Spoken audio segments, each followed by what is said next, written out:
Live on Facebook is me. Hey, look, there's me running away.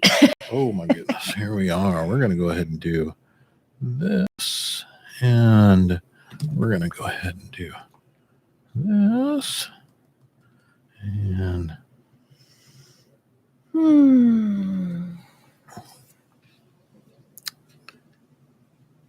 because we know that right about now, when we start hearing these tunes, we know it's getting close, real close. Amazing how long a few seconds are. Countdown Radio Live. Radio Live, and we are live on the air right now. And of course, we are hearing the good tunes of the themes music to My LoSo Lifestyle with Mary Schepp. And Mary, are you ready to recap? It's been, and my apologies, my fault, been a little bit absent here for That's okay, justifiably so. About a week, but we're back live and ready to roll. So you can give a little recap if you like, and then tell everybody what's up for today. Yeah, last week we did salads and salad dressings. And I'm again, forgive me, but you know, when I decided to take on making a website, and I had said this last week, and if you didn't know, I have my website. It is up live. You can go to it. My recipes are slowly being loaded at mylosolifestyle.com. But to load the recipes is very time consuming. So just keep in mind that I do have a full-time job. I work, 50, 60 hours a week, and then get to play with my website and my show and all that stuff afterwards. So I'm slowly trying to get all my dressings and vinaigrettes that I was talking about published on my website so that everybody can enjoy them. But obviously, if you have any questions, you can shoot me a message. So this week we're talking about 15-minute meals. But first, I need to step up on my soapbox for a second. Soap away. If you don't value your health, both physically and mentally, you're not going to succeed. Plain and simple, you're going to fail. I get a million questions about, salt substitutes, sugar substitutes, fat substitutes. Like, will you, cook for me? Will you do this? How do you do this? How's that? Meal services. And it's not that you can't take advantage of those things, but if you don't put value on your health, then you're not putting any importance on it, and you're going to fail. So if that's the case, then great. You know what? It's your choice. You're an adult. You're not, whatever, who cares? It's your decision.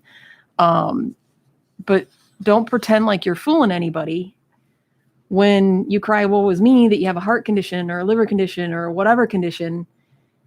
When things hit the fan and your loved ones are the ones that are stuck caring for you because you didn't care for, 20 years.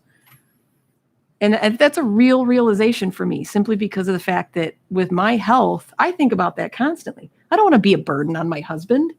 You know what I mean? And I can't stop that from happening. I really can't. I mean, my husband had a car accident and I had to help care for him for a year.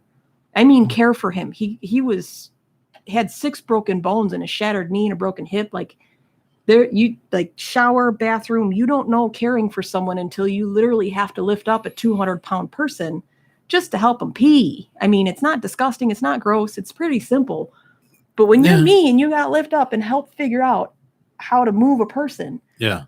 And with my whole spinal thing and all that stuff, there's a realization in the back of my head that there's, as you get older, you start thinking about these things. And I'm sure you're the same as I am, where I didn't think about it at the time when I took care of my husband. You just do. Yeah. Like you with your wife. You just, it's not when people ask, how are you so strong? It wasn't a question of how. You just did it. You figured it out. You do what you got to do. I love him. That's what happens. Yeah. He loves me. So it's when I get home from work, that's, he cares for me, spoils me, whatever. But when you can't, if I was sitting here like, screw it, whatever, I'm going to drink, I'm going to eat crap, I'm going to do whatever. I'm not doing anything to prevent or help the situation. So then I end up putting myself in a spot where it's like a guaranteed that I'm just expecting him to care for me for the rest of my life because I'm a dumbass who doesn't want to care for myself. So I'll disagree just on a little note there, because again, Mary Catherine, sure. yesterday she's like, oh, I can't even do the littlest thing. I don't want to be a burden. Just like you said, Right. it's not. It But truly she's not is doing it on not. purpose. No, but That's my it's point. yeah, true. But it's, and in I guess in that case, it's not a burden. You don't feel a burden. You get to actually care for somebody that you truly love and enjoy, and that in and of itself is kind of a nice thing. You don't Right. anyway. It's so people who, through health or whatever, Sure. again, not on purpose, but Right. through no fault of their own, it's just the cards you're dealt. You're not a burden. Correct. You are actually a pleasure, because the people who love you and care for you get to do that and get to show it, and it's not a bad thing. Oh no, that part I totally agree with. But I can guarantee you that if you watched someone sit there and eat McDonald's every day of their life and drink Monster drinks every day of their life while being told, if you keep doing this, you're going to have a heart attack or you're going to have this. And then all of a sudden, 20 years later of doing that, being told and over and over and over again in every hospital visit and everything. And then all of a sudden they have a heart attack. You're like, that's a different kind of care. Like when you watch someone that's a hard thing to do. And so when people don't make, and I get that it's not easy. It's not. Any change is not, even quitting smoking, or if someone has an addiction problem. I get that it's not like flip a switch and you can suddenly stop doing something. But the fact that there's so many people who literally they don't make any effort at all. At all. Yeah. I want to eat McDonald's. I want to eat Starbucks. I want to drink sugar by the gallon. And I want somebody else to find a quick fix for me so I can just keep being an idiot. And that, to me, it's not. I mean, if you want to do that, great. By all means, it's your life. You get to live it however the hell you want. But you're setting yourself up for failure if you don't put a value on your health. You need to at least say, this is important, because once it's important to you, you'll make tiny little efforts. And that's all that matters. Even if you're going to eat out all the time, if you make the efforts to go, okay, let's make a better choice of what I'm eating while I'm eating out. Those little things can make a difference. You know what I mean? So that's my soapbox rant is both physically and mentally. You gotta pay attention to yourself, and you gotta put a level of importance on things. And so many people put the wrong level of importance on the wrong things, and they value certain successes over others at the sacrifice of their own health, their own well-being, and their family and their relationships. And that's just, it's just sad to watch. So, it helps to take a little step back and self-evaluate and go, okay, I'm going to make a concerted, conscious effort to try. You know what I mean? It doesn't mean that you're going to say, okay, I'm going to be a health buff and a fitness buff, and I'm going to become a master chef and learn to cook. But you know what? Maybe I'm not going to put 6 pounds of cheese on something. Maybe I'll put a half a pound of cheese on something. Or 5 pounds. Right. It's not a pound of bacon. I'll eat 3/4 of a pound of bacon. Right. Baby steps. Baby steps. So, I get what you're saying. Make an effort. And that's the thing, is if you just say, I'm going to do everything, I want a shortcut, I want somebody else to do it for me, you're never going to win, because you're going to spend all of your life looking for a shortcut or the get it quick type situation. And you're going to put all your effort. So when you say you don't have time, so you'll spend 10 minutes Googling salt substitutes and sugar substitutes, instead of just saying, maybe I should just eat a little less freaking salt or sugar or fat or whatever the hell, I'll only eat a half a sleeve of Oreos. And everybody knows I love my Oreos. So I'm not and I love my cheese. So I made sacrifices in other parts of my life to balance out my diet so I can still have the things that I enjoy to set myself up for success. But I digress. So now that my rant is over and I'm off my soapbox, let's talk about some 15-minute meals. Now, not everything in cooking has to take hours and hours and hours. Like my dad here, he says that they're making pinto beans from scratch right now. Which is a long process. You got to soak beans. You got to sort the beans, you got to rinse the beet. Like it's a huge process. Not everything has to be that process. There's plenty of things that you can do, and cooking doesn't have to be exhausting. And so it's never exhausting for me. I love cooking. I can work a 16-hour day and come home, and my husband, he's, I don't want to make you make dinner. You're not making me make dinner. Like, this is my happy place. This is my downtime. I don't care if I work 15 hours and now I'm making an hour meal. Yeah. That's my happy place. So it's different for me, but I get that something as simple as grilling a piece of chicken is exhausting for some people. But there's a few things that you can do. Like I talked about a little while back on one of my other shows, was the little George Foreman type the little counter grills. Yeah. Uh-huh. And that's super quick. You can put anything on it. So you can cut just about anything into a 15-minute meal. And it's not an expensive, over-the-top, item that you have to purchase, or piece of kitchen equipment that is going to cost you a fortune. They're relatively inexpensive. They don't take up a lot of space. You can buy them in different sizes, and it can make your life a whole lot easier just by having something as simple as that. But there's things that you can do to make it easy. So like prepping. A lot of people, especially people who don't like to cook, as soon as you say prepping, that they automatically turn off. Oh, I'm not going to do that. You think, now I got to put effort in now, because that's preparing. I'm preparing to cook. Right. I can't just open the can and slop it in. Right. Which is my favorite form of prepping. But I'm happy to do that myself sometimes. Those are plenty of times where that's all I want to do is just, throw something in a pan and be done. Yeah. So that, or the microwave, because, I still think it's funny. My husband and I we barely use ours, and we went years without a microwave. And a friend of mine wanted to have a Tastefully Simple party. Okay. And she came over, and of course you got to make like samples of all the little dips and stuff and cheese balls or whatever. And I think she needed to melt butter. And she's standing there with the butter, and she's looking around. She says, where's your microwave? Oh, I don't have one. What do you mean you don't have a microwave? She was seriously distraught about not having it. How do you melt butter? Hey, just in a pan. I can do it real quick. No big deal. Like literally just a pan of water, and put the saucer with the stick of butter on top of it, and it melts in like a minute. No big deal. We just didn't eat it. My husband and I, we've always kind of been foodie people. We like to be in the kitchen together. It's just something that we can do together that serves a purpose, and it's not wasteful. So we enjoy it. But is your kitchen big enough to accommodate a couple of people? It used to be. It is not now. And my husband reminds me of that fact pretty much daily. We have a galley kitchen now. Yeah, see, we do too. And it's very difficult for more than one person to do anything in there at a time. Well, so with my newfound crippledness, I don't pivot well. Pivot.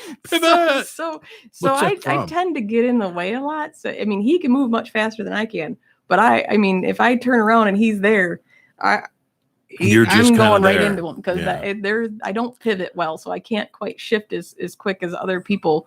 So it does get a little aggravating at times when you're trying to do stuff. And I've almost stabbed him a couple times with a knife or a fork, because I'm going one way and he goes the other way. And like, it comes real close. He's like, one of these days you're going to take out my spleen. And that can happen. Right. It can happen. You lose a spleen now and then. That's funny. Alex says this body has had 34 years of no effort.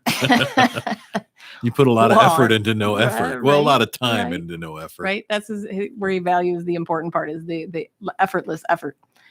But a little prep does go a long way. So things like when you get home from the grocery store, if you prep just a couple things. So I'll cut up an onion or two and put it in either a Ziploc bag or a container or something in my freezer or my fridge.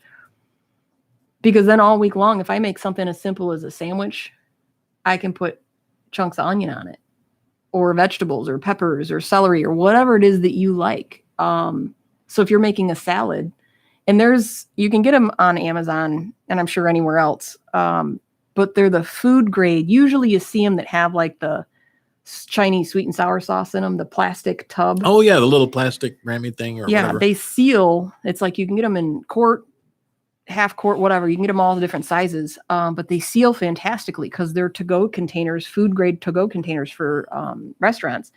They wash well. I reuse them, and they're cheap as hell. Yeah. So if I love the fact, because then I can bring you guys food. If I never get it back, I don't care.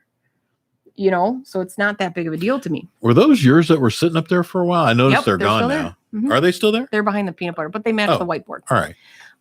Well, that's great. So, but the same thing, I'll like nuts and pine nuts and different things, and I'll put them all in those little containers. So they're visible and I can see them. And so I remember that I have them, because that's the worst thing that I ever do is I have a bag of something in the back of the pantry and it blends in my head and I don't see it. So in those little clear containers, I can see what I have and go, oh, you know what? I got pine nuts. I'm going to make a salad with pine nuts.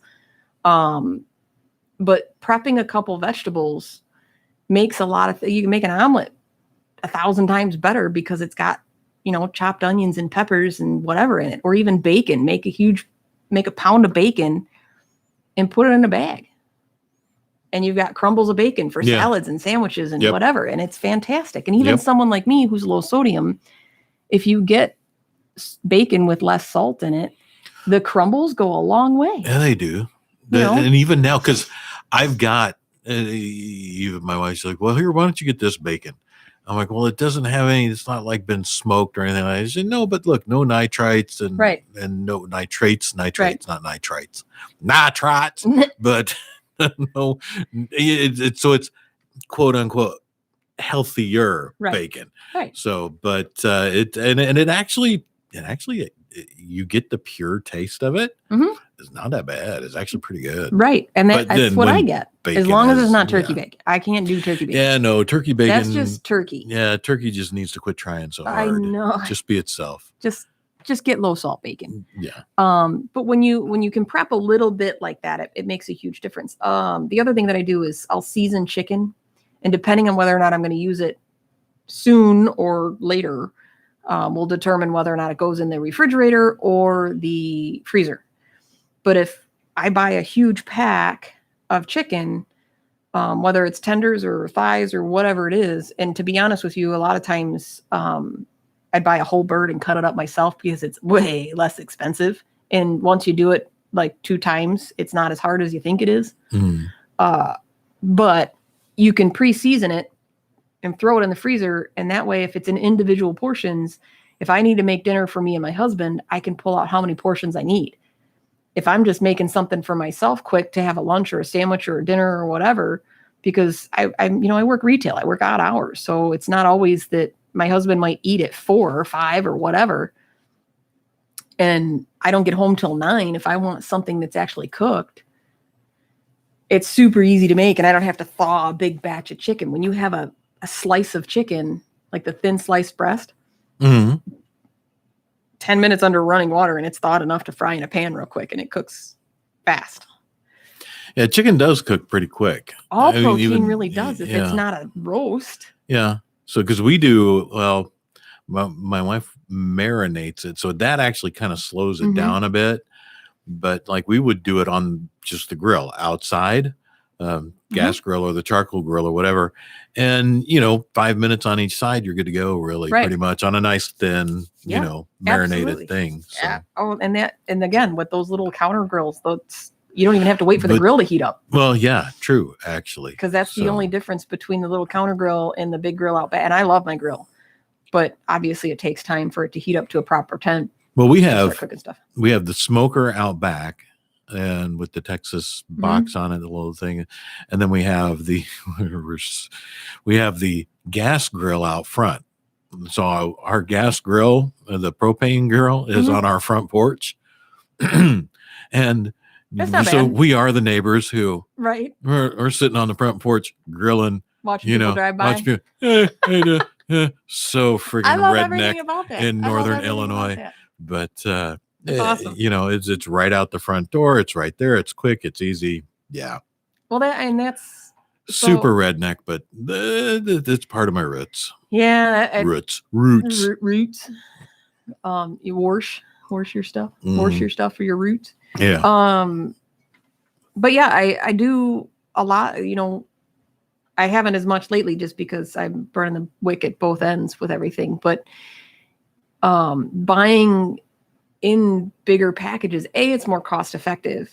And like I said, if I season chicken, I can package it in individual servings and throw it in the freezer or throw it in the fridge if I'm going to eat it in a day or so. Mm-hmm. And then just it cooks up super fast. But for instance, like I said about taking a whole chicken and cutting it yourself is really, there's a million YouTube videos out there that'll show you. It's not as hard as you think it is. As long as it doesn't gross you out. I understand that, especially, people who are iffy about whether or not they want to be a vegetarian just don't like meat in general. Well, and my wife will only eat meat when it doesn't look like the animal that it was. See, and that's what I'm saying. Like some people are, and that's fine. I get it. It's to each their own. But like if we get a whole chicken, I have to cut it up. Right. Whatever that might be or whatever. She does not like touching it. Right. And a lot of people are like that. And I get it. And she apologizes to it too. I'm sorry. Thank you for being my dinner. That's adorable. She does that. That is absolutely adorable. But it's cute. So like, for instance, Sam's Club, and of course there's Costco and there's other big box places, whatever, but so like a pork loin, not a tenderloin, a pork loin is like $1.40-ish a pound, depending on meat prices. And I know those fluctuate, give or take, whatever, but right now it's like a $1.40 a pound. And on average, it's like a 9-pound thing. It's a huge pork roast, and you get an actual pork roast out of it. Mm-hmm. And then you get like 8 pork chops, boneless pork chops. Mm-hmm. And you get a little chunk at the end or the tip that you can chop up and make, pulled pork, stir-fried pork, whatever. Yeah. So I get enough from this one $15 thing to make a month's worth of food for 2 people. Or a week's worth of dog food. Right. Or a week's worth of dog. Well, yeah, dogs do eat way more than we do. But that, same with roasts and different things like that. So I tend to do that and freeze it. And a little bit goes a lot further. And I'm not spending a fortune on stuff. And it makes it easier because if you pre-season stuff and throw it in your freezer, all you got to do is bring it out. So it doesn't take 16 hours to thaw. No, it really doesn't. It doesn't take that long. No. And Ted Legal says you can do so much with a pork loin. Yeah. Yeah. Just so much. And he also said hard-boiled eggs. Yes, we do. My husband and I quite often make hard-boiled, and we used to make them more often when we still had our dog because he loved hard-boiled eggs. But same thing, we make them in advance. It takes, 10, 15 minutes, depending on your theory of how to cook perfect hard-boiled egg. My husband and I debate. He makes them now because apparently I make them wrong. But do you like the harder yolk or the softer yolk? I'm either way. My husband likes them a full hard boiled He likes egg. He doesn't like a soft boiled egg. So if you're gonna do egg salad, I agree with him. The full hard boiled egg salad and stuff. There's just something weird about getting a mushy part of egg. So it's a textural thing to me, not so much I think I'm going to die from poisoning. Yeah, no, that's the only reason to go full hard on an egg is when you're boiling it is for the egg salad. Cause you're right. It's textural. Right. But if you're just having I like a soft boiled egg with toast and you dip your toast in the yolk, it's really pretty tasty. For years, growing up, my aunt would always make me eggs over easy. And she'd always say, I know Mary likes them. She likes her eggs over easy. I fucking hated eggs over easy. I hated yolks. I hated everything about egg yolks. I wanted scrambled eggs for years. And I remember every time we go out to visit our family and every time and I never said anything. But as I got older and she stopped cooking for me because, I didn't need someone to cook for me anymore. It wasn't until I was like a teenager or something that she saw I made scrambled eggs and, you must have changed how you like things. And I just let it go. I was like, But now that I'm older and my palate has changed, I do actually enjoy a fried yolky egg over some hash browns. So see, my daughter, when she was little, she would call that egg over easy. She'd call it eggs alive because the yolk was not done. The yolk was there. She's like, I want eggs alive. And, all right. So we knew what that meant, but yeah. But yeah, so a little bit of prep goes a long way. It doesn't mean that you need to spend 6 hours prepping or do, prep for 20 million things. But something as simple as having onions or vegetables or whatever chopped up or things like that, it opens up your options when you're cooking things to actually make more flavorful foods, especially if you can't have salt. Everybody's different. So some people can have way more than I can have. And there's some people who can have way less. So you're right. Just like tiny amount. Yeah, no, I'm on the lower side. I haven't used actual added salt in as long as I can remember. I do cheat occasionally. We have the Lawry's low or reduced or 25% less sodium garlic salt that I will still put on some zucchini or tomatoes when they're fresh out of the garden. But it's whatever. I have a really great diet. So now my daughter made some hash browns the other day with garlic salt, but it wasn't like full on. But they were good. I was surprised. That's how I always used to make really them, garlic on hash browns. But all right, we'll give it a shot. But yeah, it was good. I eat garlic by the pound, and literally, there's a local farm called Garlic Underground, and they have a very simple website. They're on Instagram, but they gave me some fresh garlic powder. They just gave me another batch of it, and then they gave me fresh garlic powder from black garlic, which is fermented garlic, and oh my God, it is so unbelievably amazing. And if you can get fresh garlic from a farmer's market, and which is where they're usually at, like they frequent the Palatine Farmers Market, the difference between fresh garlic and store-bought garlic, or when people say about buying you can see the tub of garlic at the grocery store that's like already diced in oil. Yeah.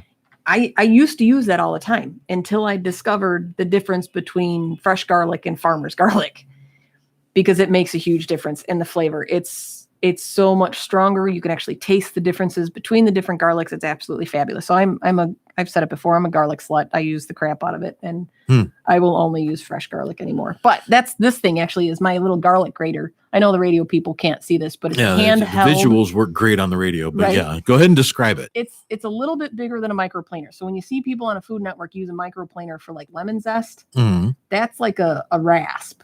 Okay. This is like the smallest side of a box grater for grating cheese, but it's handheld. So it's only a little tiny 6-inch one or whatever. But I use this literally daily, because everything I cook, all I have to do is grate some garlic on this. And then I don't have to chop garlic and get my fingers all garlicky. I could just like shred some garlic real quick. It cleans up, rinse your hands, and you don't smell like garlic for 6 years. But that's one of my, literally probably my number one tool that I use on a daily basis in my kitchen, between lemon zest and garlic, that I use it all the time. It's absolutely fantastic. Ken says pizza rolls with molten hot garlic salt. There you go. That's funny. Hey, Jim. How can you not love my cast iron guy? Oh, no, that's Jim Morris. Wrong Jim. Too many Jims in the world. So another tip that I say, again, along the prepping line, is to make extra. You don't have to be like me and spend a day cooking to fill your freezer. Just make extra. There's so many things that you can do that carry over fantastically. Oh, good morning from Singapore. Gary's on. Hey, cool. How you doing, Gary? So things that I do a lot of extra on, instead of prepping in advance and spending all this time to cook them and fill freezers and do whatever, rice, beans, taco meat is a big one. So instead of making a pound of taco meat, because usually you buy ground beef or whatever in a pound, you make 2 pounds, make 3 pounds. You're making it anyway. What's the difference? Make more. And when you make more, then you just put it in little baggies or little single containers. When you put it in a Ziploc baggie, you lay it flat and you freeze it flat, and then they stack like playing cards in your refrigerator or your freezer, and they don't take up a whole lot of space. And then anytime you want something, whether it's, if you have a big family, obviously you can freeze it in bigger packages, but something as simple as a salad or making another taco or breakfast burritos. Well, yeah, and that's to pull out of thing, because all you got to do is run it under warm water so the plastic doesn't stick to the meat. Pop it out into a bowl and microwave it, or put it on a pan for a whopping minute or two. And then you've got with eggs or whatever, because you can microwave eggs too. to scrambled eggs. Microwave like scramble them and then microwave them? Right. So if you take a bowl, scramble an egg or two, and put it in the microwave for 2 minutes, and after about 15 seconds, start stirring it every 15 seconds, and you will have scrambled eggs. Really? I do it all the time. Never knew that. Yep. So if you let it go, it will blow up. Well, yeah, I don't want to blow up. No. So maybe I'll try that. I don't know. Jeannie Ballish, am I saying that correctly? Jeannie Ballish says, I don't salt anything. I have a friend who salts everything, Same. even before tasting it. My go-tos are garlic powder and onion powder. Yes. And that's the thing. Like I said, when I started getting fresh made garlic and onion powder, holy crap. It is a huge, I went from using tablespoons or half a jug to a teaspoon or a quarter teaspoon because it's fresh. It doesn't lose its potency, and any spice in your cupboard, they don't necessarily go bad. So I've got certain herbs and spices that I've had for a long time that I don't use as much. I don't use a lot of marjoram or whatever, they're just not ones I use often. So they don't necessarily, they can go bad, but they typically don't. They just lose their potency. So the longer they are, so you have to use more. So if you get fresh, dried, dehydrated, whatever, garlic or oregano or all of the ones that you think, thyme, basil, all of these things, it's way, way stronger, and you need a whole lot less of it than if it's been in your cupboard for 6 months, because then you need half a jug of it just to get a hint of it because of how old it is. And the cops are coming because we just used too much garlic powder. Right. So Jeannie asked, where do you get fresh garlic powder? You were just talking about farmers markets. So you kind of got to be lucky on that one. And I believe, I'm not 100% certain, I haven't really talked to him a whole lot about this, but I believe the place that I get it from will actually ship it.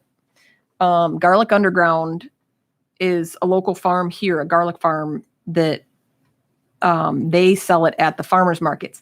Not all farmers or farmers markets that have people that are purveyors of fresh farmed garlic actually go to the effort of dehydrating and ferment and doing all this stuff to make their garlic powder.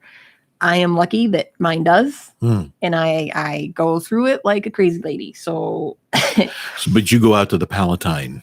Well, see, that's why I'm really, really lucky, because of the fact that I promote them fairly frequently and I post it in all my recipes. And we follow each other on Instagram. And I also, they come to my store that I manage.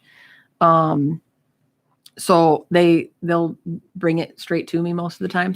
Oh, maybe it's time to get them to cut you a deal on sponsoring the show. I know. Well, I'm trying to get them to get a little bit more social presence, because they are at a lot of the farmers markets, and they're farmers. They love their garlic. They love their life. And not everybody wants to be, doing websites and social media, because it's a lot of freaking work. It is. But they do have a fantastic product, and they're not the only ones. So you might have to do a little bit of digging to find a garlic farm near you and see if they make fresh garlic powder. But you search for it and you'll find it, depending on where you're at. But yeah, there's the other thing that I do a lot that surprises people is big batches of mashed potatoes. Yeah, that surprised me the first time you ever mentioned that. Yeah, because they freeze. So, and there's an argument. Potatoes don't freeze well, something to do with the starches and the waters and whatever. And how mashed potatoes, they get mealy or whatever. I don't know. Maybe my husband and I are weird and don't care, but I've been freezing mashed potatoes forever, and it's fantastic. Just straight up regular old russet potatoes mashed with garlic and cream, and freeze it. If it works for you. Instead of like when you're talking 15-minute meals, you're not going to boil potatoes and mash them and do whatever you can. The time it takes to boil the water is usually more than 10 minutes in itself. But to be able to pull a puck of mashed potatoes out of the freezer and heat it in a pan in 2 minutes is way better. So when you don't have to prep, but if you're going to make mashed potatoes tonight for dinner, why not make a double batch and just freeze it? So you don't have to make this huge concerted effort and blow it over the top and how it's so awful and it's this, that, and the other. just make a little bit extra. Beans, rice, taco meat, mashed potatoes, crepes freeze amazingly well. And you don't even have to thaw them. By the time you take a couple of crepes out of the freezer and put them on the counter, just room temperature will have them almost completely thawed. They're so thin. French toast, the egg muffins that you loved, the little Those egg were bites. good, yeah. Those freeze awesome. Any kind of shredded meat. Anytime I make pulled pork, pulled chicken, ropa vieja with beef, or pork, anything that you make a bigger batch and freeze it. We do that. You know, especially if I'm smoking something, because no one really eats it other than me in the house. Right. So when I smoke, a loin or a butt or whatever it is, I'll generally wind up, throwing a big batch of it, a big chunk of it in the freezer. Right. And then it lasts for freaking ever because you just, you pull out what you want to pull out. And you're good to go. So even my daughter made some taco meat. She's been home the last couple of weeks from spring break, and she made some taco meat. And even the next day, I pulled some out and made a little burrito. Right. It was just a quick lunch thing, but it was fabulous. good. It was easy. I put it in my eggs. I'll put it in my hash browns. Like taco meat to me. Now she did that, and I was like, I don't think I want a taco meat breakfast burrito. Yeah, that's not my thing. I don't know. But I just put it in with some cheese and a little bit of lettuce, mini taco. and I just made myself a normal little old mini old taco. But that's the thing, like those and it was kinds like of things. Same with the shredded meat. Done. If you freeze it in single packs, you can make a shredded beef taco or a burrito or over top mashed potatoes. All of those things that you can do it. So when I do sautéed veg, same thing. You freeze it. You make a bigger batch of it. Freeze it and dump it over a baked potato with cheese. So the cover photo on this event right now on my Facebook page, and I've had a lot of people like, what is that? I see the steak, but what's the other thing? And it's a baked potato with what I call veg gravy. It's just like zucchinis and onions and whatever I have, carrots, whatever I have, thrown in a pan. Just saute it up? Yeah, saute it up with some vegetable or chicken stock and thicken it up with either cornstarch or flour as a roux. And literally just pour a big chunk of veg gravy over top of a baked potato. And same thing. I'll just freeze it.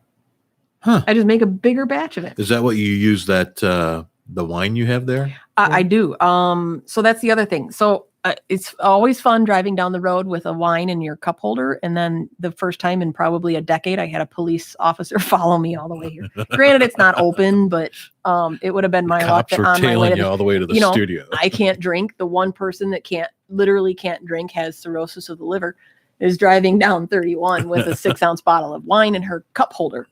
But everybody always asks me when I say 6 ounces. So these, you can get them in little 4-packs. They're like $5 or $6. And instead of having to have a whole bottle of wine open in my fridge, this is what I use all the time. Almost every single recipe I have starts with either a bottle of white Pinot Grigio or a bottle of Cabernet Sauvignon red, depending on what I'm cooking. Is what it starts with: garlic, onions, oil, saute it, dump in the wine until it reduces and where it's almost completely gone. And then I add the rest of my stuff. And if you can't have alcohol at all, people with addiction, different issues, whatever, your choice, who cares? You can substitute this for chicken or vegetable stock. You can also use certain juices as long as there's no sugar added, but that takes a little bit more cooking prowess, I guess you'd call it, to be able to get the flavor component right. But yes, that is almost the start to every single sauce, gravy, or recipe that I make. It adds a flavor component so you don't feel like you're missing something. You still know my food isn't salted for the most part. Some dishes I can cover it up really well, but that helps you feel like you're not missing anything, like you're getting a flavorful meal versus just bland food. Yeah. So yeah, my kitchen grater, my wine, but some tools that I like to keep in my kitchen. I have a little tiny food processor. And I've got a Ninja for like shakes and stuff like that, but that little tiny food processor makes great grated potatoes, vegetables, slices for potato gratins. different vegetable gratins, all of those different kinds of things. So having that small little guy that I can put on my counter and slice up or shred any kind of potato or vegetable super quick makes life a whole lot easier and meals a whole lot faster. Huh. Now, Jeannie here says at the VFW last Tuesday, they had a big discussion on the meal prep home delivery places like HelloFresh, etc. Right. What's your take on those? So I think that they are fantastic because there's a lot of people who are physically incapable of cooking or, can't stand for long periods of time. There's a lot of need for it. And there's a lot of, and I get it. Even if you can afford it and you're just lazy and you want meals to be there, then great. Or if you're just learning how to cook, that's another thing. That it's fantastic because if you're not a foodie, I can think of a million, you can ask me anything you want to make and I'll think of a million different ways to make it and a million different recipes in 2 seconds. It's just how my brain works. I love food and everything about food. But I understand that people aren't like that. So it does open your eyes to being able to cook other things. Because when they ship it to you, like if it was going to be that baked potato with a veg gravy, it's all of the components you need in the sizes that you need them, in the measurements that you need them, and you just follow the recipe. So it makes it easier for people to cook on their own and learn on their own. So if you can afford it, by all means, go for it. The problem is if you're diet restricted. Mm-hmm. I have a hard time, and this is actually next week's show is going to be about tracking your food. It's really hard to trust other people with your restrictions, especially salt and potassium.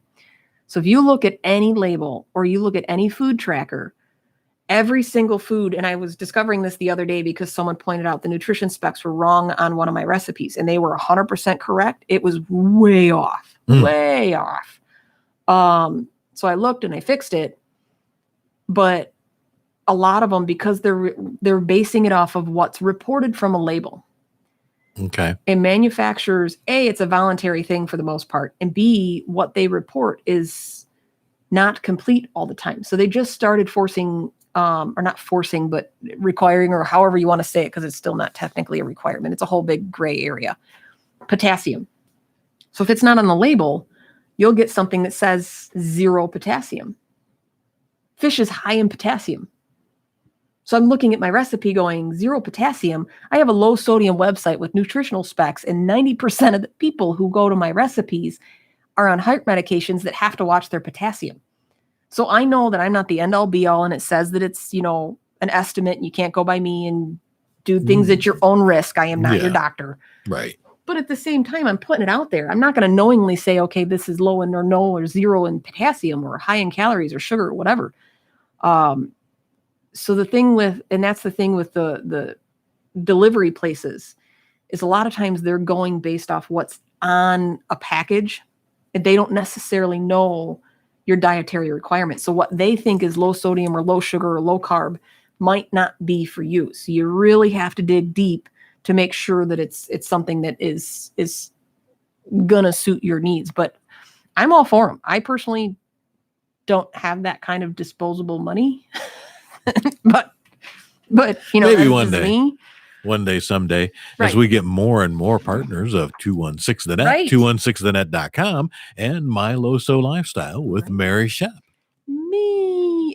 Yeah, you. I don't know what that's from. There's some movie that we watch. It's all about me. Well, this is. So, but yeah, no, it's Gary. What did he say? Gary says garlic, a cornerstone ingredient of Asian cooking. And it's funny because Asian cooking is so coveted in our world of LoSo people, because so much of it in the fermented sauces is high in sodium. And that's actually so some of my 15-minute meal ideas, one of them is stir fry. And how do you do stir fry if you can't do high sodium Asians? And if you can, great. By all means, they're fantastic 15-minute meals.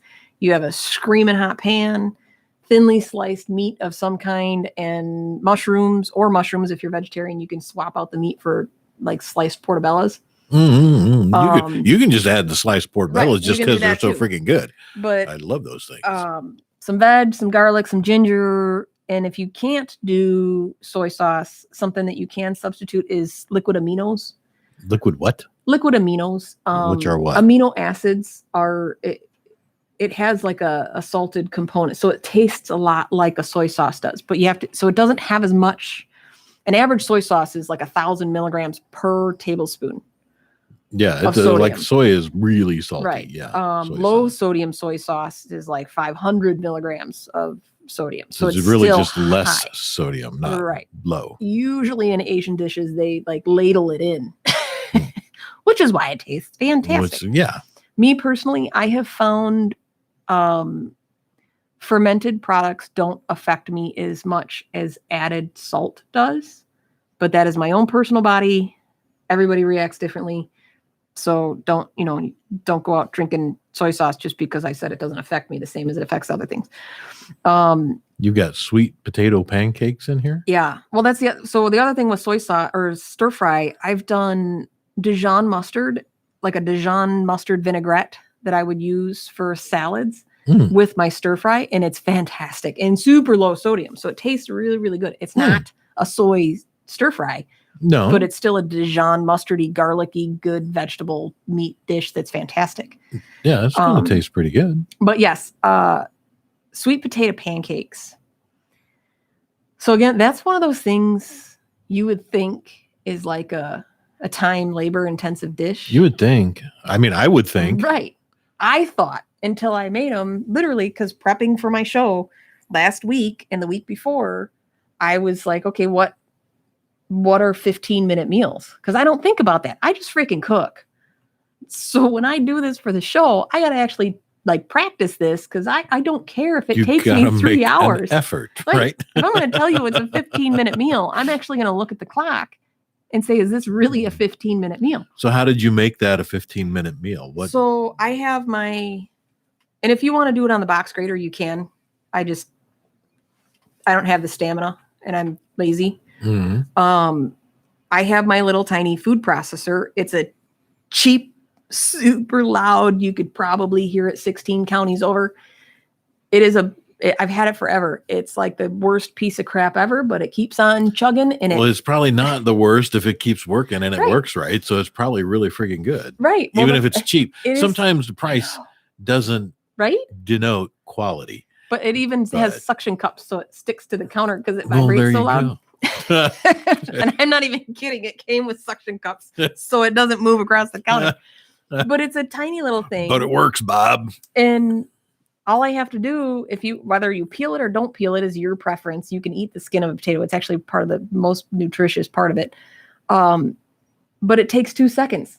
I slice a sweet potato in half and shove it in my little food processor, and it grates it. Add a couple tablespoons of flour, an egg, some spices, and then squish it down and fry it. Literally a handful of it. So you don't actually have to like boil it to soften it or anything. Because I'm sitting there thinking, man, you're going to have to boil that so you can soften it up. And that takes forever. And you think it would, but to boil potatoes, if you put potatoes in a pot of water, cold, straight up, cut your potatoes, mash whatever you're doing, sweet potatoes, mashed potatoes, acorn squash, any of the root vegetables, peeled, diced them up, put them in a pan of water, put it on your stove. As soon as it comes to a boil, depending on what you're making, if you're making mashed potatoes, do it for 10 minutes. If you're doing something else like potato salad, you do it for a little bit less. Really? But you straight up. It? So it takes, it does take 15, 20 minutes because it takes 10 minutes for the water to get up to a boil, depending on how big your pot is. Yeah. But it literally is. It's 8 to 10 minutes, depending on what kind of because I just cut them in chunks.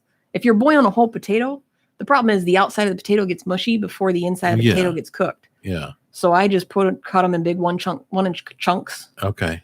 Put it in a pot, boil it up, mash it right in the pan, and it's done. I mean, my wife makes mashed potatoes from scratch, so she probably knows all that, and I don't, because I look at it and I'm like, oh, that's going to take me an hour to boil. It shows up on your plate. Yeah, that's my favorite kind of food, is the food that just shows up on the plate, and I eat it. Well, that's so, again, it's, you have, and I get it. So many people, especially when you don't cook, you have this perception of, well, I'm not going to make that because it's going to take forever. And then once you actually do it and you're like, holy crap, I can make potato pancakes, one sweet potato. So I love sweet potatoes. You know, Really one sweet love it. potato made me Especially 4 like the potato candied yam pancakes. things. Oh my God, I love those things. And it was literally super fast. Anything grilled, whether you do it, I mean, granted, technically, if your grill has to preheat properly, it's probably going to be more than 15 minutes because it should take 10 or 15 minutes just to preheat your grill. But if you have one of those countertop grills, grilled chicken, grilled steak, grilled vegetables, you can make that's 4 minutes each side. Yeah. You can probably make it less than 15 minutes. So. Right. Oh, big time. Man. Grilled. I like your one. Grilled lunch. Yeah. It's just grilled lunch. Well, there's on my page, I would post it all the time, 10-minute meals, because a piece of chicken, some grilled asparagus, and I would take huge wedges of onion coated in oil and seasoned with garlic powder and chipotle or something of that nature, and just straight up on the grill, no different than I'm cooking a steak. And it's like an onion steak, and it's fantastic. We would make it all the time. Never heard of that. You just eat it like it's a thing of onion, and you just eat it. Well, once you grill it up, it's no longer. It doesn't have that bite of onion. It's like a grilled onion, like sautéed onions, where they're sweeter. Where they're sweet and kind of okay. So just straight up on the grill, the same amount of time, 4 minutes each side, like I'm cooking a piece of chicken. Huh. Or steak or pork chops or whatever. Never heard of that. All the whole grill. We do a whole grilled onion too, where take an onion, slice off the top and the bottom so it's flat, core out a little hole in the center just to fit a garlic clove, maybe some jalapeno peppers and some butter. And if you want a season of some kind, you wrap it up in foil and put it on your grill, that ball, for like 40 minutes or in your oven. And you can eat that whole onion, just slice it up like butter, and it's fantastic. Especially with hot peppers. My husband loves it with habaneros or jalapenos. Wow. But the other one that I spent the last week, because my husband and I, we've never really been fish people. Yeah, I'm not so much on fish myself. And granted, I'm probably immune to everything on the face of the planet because I grew up in McCollum Lake eating the fish and swimming in that lake. But you're not supposed to do these days. Right. You weren't supposed to do it back then either. Well. During their lawsuit that they, wasn't existent. But when you've had fish fresh caught and scaled and cooked, it's when I was younger, frozen fish was just mush. Yeah. The flash freezing technology and stuff that they have now, it's way different. Getting frozen fish is completely different than what it used to be. But I've always had this bias because outside of going to a really good restaurant downtown Chicago, I just never got good fish unless it was sushi, which I'm not supposed to eat anymore. But so I figured, 15-minute meals, so many of them are fish and seafood because it cooks so fast. Does it? So it really does. 3 to 4 minutes each side, like tops. Really? So I went out, bought some fish. We got. I did not ever even think that because you always got to throw the frozen fish sticks in for like 40 freaking minutes because they're frozen. So, but it like thaws super fast in the sink, running over because they're all vacuum sealed. So you just run the vacuum sealed pack under cold water for a few minutes, pull out of the pack, pat it dry with a paper towel to squish the water out of it from being frozen. And quick sear it in a pan with some herbs and butter. And we had this week, so we had tilapia, and then I got yelled at because tilapia is like not the greatest fish, even though that's what everybody eats. There's way like better a fish no to eat, fishy tasting fish, which is why everybody eats it. Yeah. But apparently that's why I don't mind it. Right. Because it doesn't taste like fish. Right. So if you give me something that tastes like fish, I'm instantly going to say this tastes like fish. It's gross. Right. But where it comes from and how it's farmed and all that stuff and blah, blah, blah. And the omega-3 compared to the omega-6 and whole big other show on fish, which I'll probably do at some point. There's better fishes. So we switched and got some wild caught Atlantic cod and Arctic char. Arctic char is like salmon, only much lighter. So it's still a pink fish like salmon is. It's just much lighter and not as fishy flavored. See, now I don't mind a well-made salmon. I actually don't mind that. It's not too bad. But I was surprised. if it's not as fishy as salmon, I might be inclined to try it. I Right. don't mind a well-made salmon. I have discovered that, if you're going to make fish, I that's one thing that you don't do leftovers on. Maybe some people can that like fish and are fishy people. Reheated fish tastes like fish. We'll do shrimp. I like shrimp. I guess shrimp Mhm. aren't really considered fish, but they're out of the Crustaceans. They're out of the ocean. Yeah. But we never have leftover shrimp, so we never have that problem. So, I made some popcorn shrimp not so long. Well, I threw it in the oven. Pulled it out and pulled it out. Yeah, put it in a pack, threw it in the oven, pulled it out, and then I reheated it in the air fryer because I had the leftover the next day, and that was actually really not that bad. Shrimp is not. We've reheated. We very, very rarely have had leftover shrimp, but I've never had a problem reheating that. Fish, on the other hand, is a totally different story. Speaking of shrimp, so on my thing here, I have honey garlic stuff. You do. Because in my notes for the show, honey garlic stuff. And the reason why I did that is if you take the juice of a lemon or a lime or lemon and the zest, a few tablespoons of honey, some chipotle powder or some red pepper flakes, some minced garlic, Worcestershire, Worcestershire sauce, whatever the hell, however you have to say it. There is a LoSo version of that. And to be honest with you, even the regular stuff is not that high. And some small chunks of meat, like shrimp or chicken or steak and or mushrooms, again, if you're a vegetarian. Or you just like mushrooms. Right. And like me. Essentially, you throw all that in a pan and you have honey garlic coated, like you'd see at a restaurant, the nice, fantastic honey garlic shrimp salad or whatever the hell they want to put it on.